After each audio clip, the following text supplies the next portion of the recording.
It's play. You're a child. And just like children don't have to get into a role.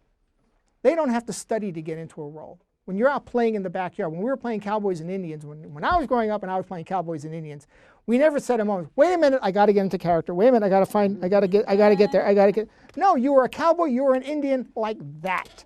You just did it. Some actually do. Some actually do. They do talk about it. Unfortunately, they don't. The good ones talk about it that this is required, you're going to run into this, it's going to be expected of you, so you got to learn how to do it. There are other acting schools that says, this is what they expect you to do, this is what they're going to require you to do, but you don't want to do it. And here's how you're going to get around it. There are a lot of them. They got Kathleen Turner, Denzel Washington, Russell Crowe, Tom Cruise, Annette Bening. A lot of them seem to have a musical background, or they are musically talented. Even if it's just down to singing. A lot of it has to do with self-consciousness. If you are overanalyzing, if you're sitting there looking at the lectern and you're looking at the screen and you're suddenly going, oh, I hope they fixed that wig, or oh, I didn't like that makeup, and if you're busy analyzing what you look like, what you're doing, and all that stuff, you're not going to be there. The actors that are very good at it can hear the rhythm of their delivery, can hear the tone of their delivery, can hear the pitch of their delivery, and can get into it. Denzel Washington very much impressed me because he always insisted on, when we played into the line, we always had to play 2 lines before.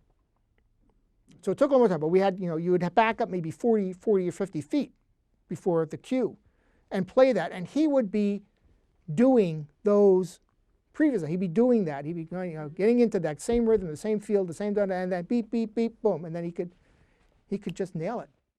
It depends on the situation.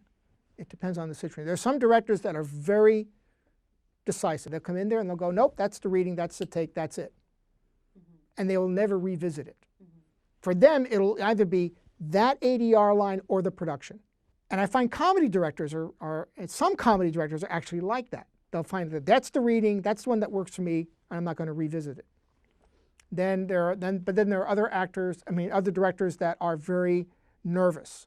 It's not so much that they're indecisive, but they're nervous. You have young directors, particularly if it's their first big movie, and they know that their entire future career is riding on the success of this film, and they'll sit there and they'll want you to bring 18 alternates for, has she gone home yet?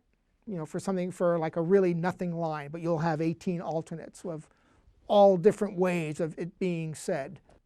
I can only worry about matching to a very small scale of what my main goal is. Can I get the actor to come close? Then you get to the mix stage. Yeah. I trust a re-recording mixer, because the bottom line is the director is not going to turn to me and say, why doesn't that match? They're going to go to the re-recording mixer.